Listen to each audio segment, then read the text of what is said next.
क्या राजनीति इनका लक्ष्य है, चाहे वो समाज सेवी हो, चाहे किसी आंदोलन से जुड़े हों, चाहे किसी संस्था से जुड़े हों, क्या वो लोग सिर्फ राजनीति के लिए आते हैं क्या? देखिए, पांचों उंगलियां बराबर नहीं होती। कुछ लोग जो है इसको आधार बनाते हैं। एक अंदर से एक बैक्टीरिया निकल के आया कि हम राजनीति में जाना चाहते हैं। देखिए, हम एक समाज सुधार की तरफ चले हैं। हमने किसान आंदोलन में, मैंने किसान आंदोलन से देवीलाल जी बुजुर्गों के लिए तोहफा लेके आए जी, बिल्कुल वो तोहफा था। और कोई भी आपने देखा होगा कि करोड़पति भी बुढ़ापे में सड़क पे रुलते हमें देखे जा सकते हैं, और वृद्धाश्रम में देखे जा सकते हैं। सुमन जी, आपसे थोड़ा सा एक सवाल करना चाहता हूं कि कुछ लोगों का कहना है कि कोई राजनीति के बहाने, देखो महल, घर, कोठी आपके पास भी हैं, बंगले भी हैं, हजारों लाखों लोगों के पास बंगले हैं, लेकिन लोगों का ये कहना है कि राजनीतिक तौर पे तो इस तरह का ये जो प्रदर्शन किया जा रहा है, इसके बारे में एक बार थोड़ा सा बताओगे? देखिए, मैं किसी भी इस प्रदर्शन को बुरा नहीं मानती। राजनेता भी तो अपनी ताकत दिखाते हैं ना। वो भी तो वोट पाने के लिए जनता को जोड़ के रखते हैं, जनता के बीच में जाते हैं और दिखावे करते हैं।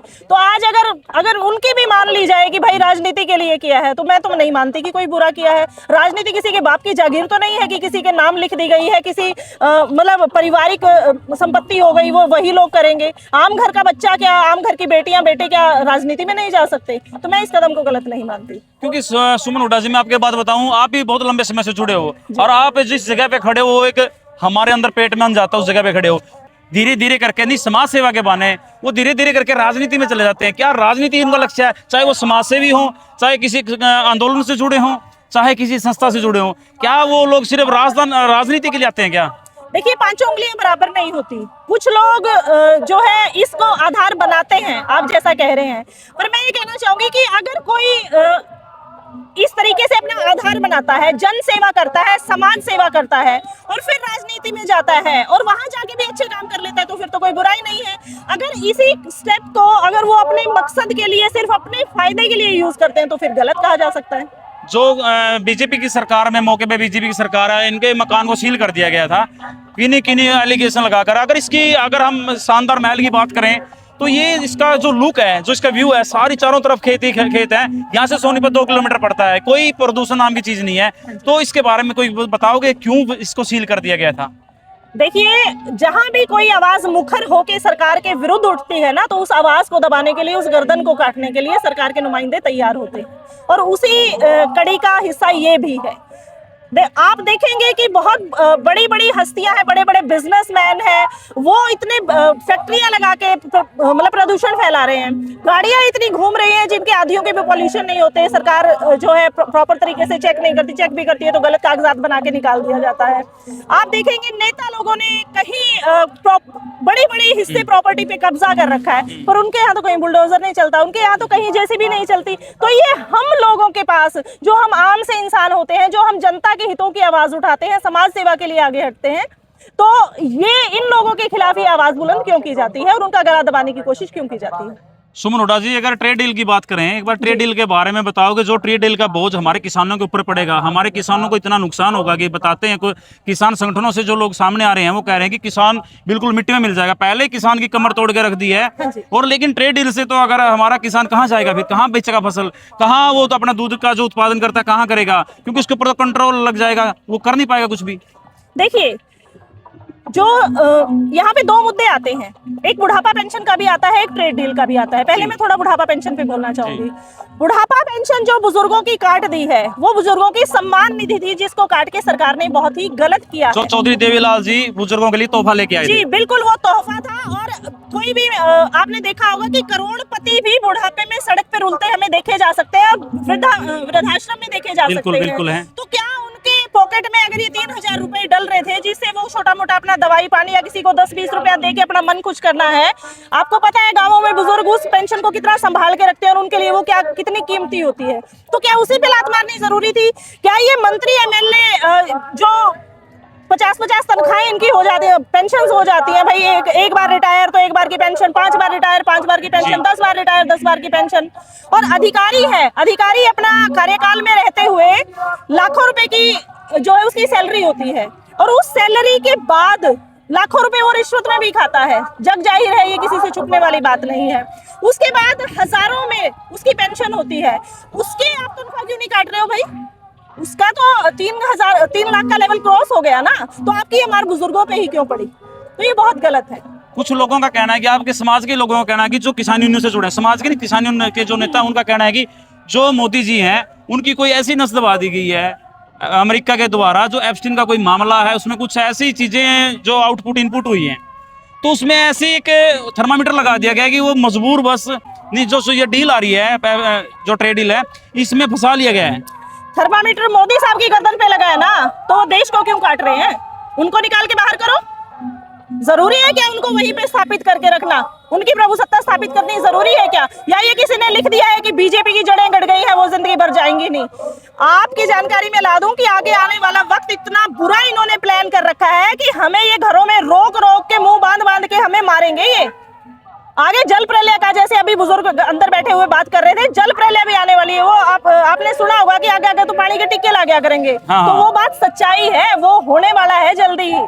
तो इस तरीके से, जिस तरीके ये जो मतलब हमारी जनता में जो रोष फैला रहे हैं ना, कभी धर्म के नाम पे, कभी जात के नाम पे, अब बुढ़ापा पेंशन काट दी, एप्स्टीन फाइल की चर्चा आपने देखा होगा कि बड़े बड़े नाम वहां पे आए हैं। तो ये इसका प्रभाव आम जनता पे क्यों पड़ रहा है भाई?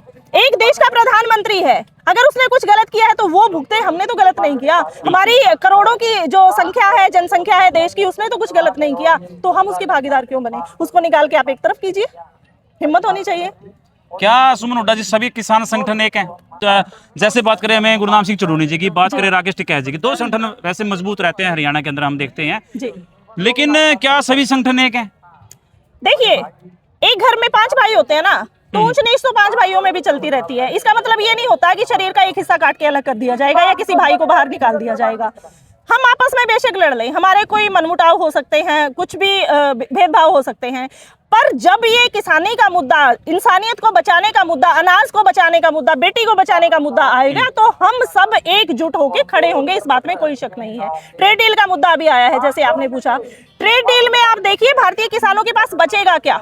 एमएसपी एमएसपी एमएसपी हम कर रहे हैं, एमएसपी का हम करेंगे क्या जब सब कुछ ही हमारा कंट्रोल में आ जाएगा, सारा व्यापार ही बाहर से होगा, हमारी चीजों की कोई वैल्यू ही नहीं होगी, तो किसान तो जो है जमीन ही नहीं बचा पाएगा, उसको तो घाटे में आगे अपनी जमीन ही बेचनी पड़ जाएगी। एक 2 एकड़ का किसान 100 एकड़ के किसान से कैसे कम्पीट कर पाएगा? एक वो देश है जहाँ पे लाखों रुपए की सब्सिडी मिलती है किसानों को, और ये है जहाँ 2000 6000 के लिए लाइन में लगना और 3-3 साल जो है धरने दे के अपनी जो क्लेम निकलवाना पड़ता है। तो हम उनके साथ कम्पीट कैसे कर सकते हैं? ये इंसानियत को खत्म करने की कहानी है बिल्कुल। क्योंकि किसानों की बात करें तो सब्सिडी सरकार देती है, जो कि किसान के जो प्रोडक्ट हैं, जो औजार हैं, जो खेत में यूज करता है, जो ये कणक खड़ी है, गेहूं खड़ी है, इसमें जो किसान औजार यूज करता है, उन औजारों पे उन पे सब्सिडी दी जाती है जिसकी किसान को जरूरत नहीं, जिसको किसान यूज नहीं कर सकता, और वो भी इस बहाने दी जाती है कि उसमें एक वो बना दिया गया जिसके पास साधन नहीं है, एक ऐसा कॉलम बना दिया गया है जिन गरीब मजदूरों के पास वो साधन नहीं है,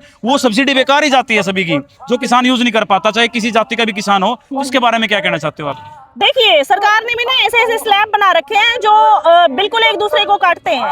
अब आप ये देखिए कि अगर किसी के घर में ट्रैक्टर आ गया तो भाई उसकी पेंशन कट जाएगी, हाँ जी। उसको यहाँ से लोन नहीं मिलेगा भाई, वहां से नहीं मिलेगा। अगर किसी के ट्रैक्टर का लोन जो है थोड़ा पेंडिंग रह गया, अगर किसी के घर का हाउसिंग लोन पेंडिंग रह गया, किसी ने जमीन पे क्लेम लोन ले रखा है वो पेंडिंग रह गया, तो कुछ लाख के बदले करोड़ों की जमीन एक्वायर कर ली जाती है, कब्जा कर लिया जाता है। अरे तुम उन पूंजीपतियों का क्यों नहीं एक्वायर करते जिनने हजारों करोड़ बेच के देश को बेच के जो बाहर बैठे हुए हैं? क्या तुम्हारे हाथ आम इंसान तक भी पहुंचते हैं? उनकी गिरबान तक क्यों नहीं पहुंचते? क्यों तुम कुत्ते बन के उनके तलवे चाटते हो? तो ये गलत है और गलत चीज नहीं होनी चाहिए।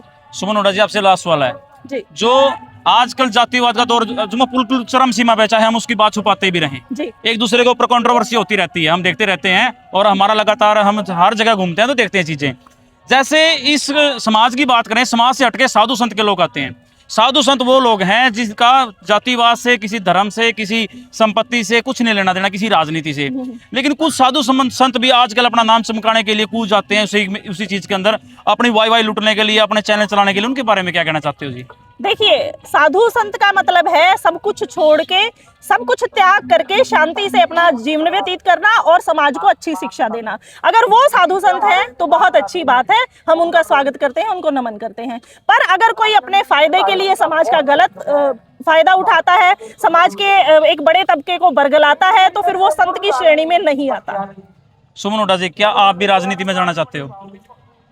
अगर चले जाएं तो बुराई क्या है? नहीं, पूछ रहा हूँ जी, आपका मन है क्या? देखिए क्या हमने एक नेत्री से बात करी कि हम व्यवस्था बदलना चाहते हैं जी। मैंने कहा कि आप व्यवस्था कैसे बदलोगे? या तो देश के प्रधानमंत्री बन सकते हो या मुख्यमंत्री, इनसे व्यवस्था बदली जाती है, वैसे तो बदल नहीं सकते आप सड़कों में घूमने से। तो उनके एक अंदर से एक बैक्टीरिया निकल के आया कि हम राजनीति में जाना चाहते हैं। देखिए, हम एक समाज सुधार की तरफ चले हैं। हमने किसान आंदोलन में, मैंने किसान आंदोलन से शुरुआत की थी, वहां से शिरकत की थी, बुजुर्गों से बहुत कुछ सीखा, और उसमें ये सीखा कि जब तक कलम की ताकत आपके हाथ में नहीं आ जाती तब तक आप कुछ नहीं कर सकते। पर ये एक कड़वा सत्य है कि काम करने वाले को कोई पसंद नहीं करता। जात धर्म के नाम पे नारे लगा लो आप, जो है कुछ कंट्रोवर्शियल हो जाएगा जो मैं कहना नहीं चाहती। बोलो, मैं कोई बात नहीं। तो इस तरीके से हम उस व्यवहार में नहीं जाना चाहते। हम अपने घर में ठीक है, हमसे जितनी समाज सेवा होगी हम उतना करके खुश रहेंगे। Thank you. धन्यवाद सर।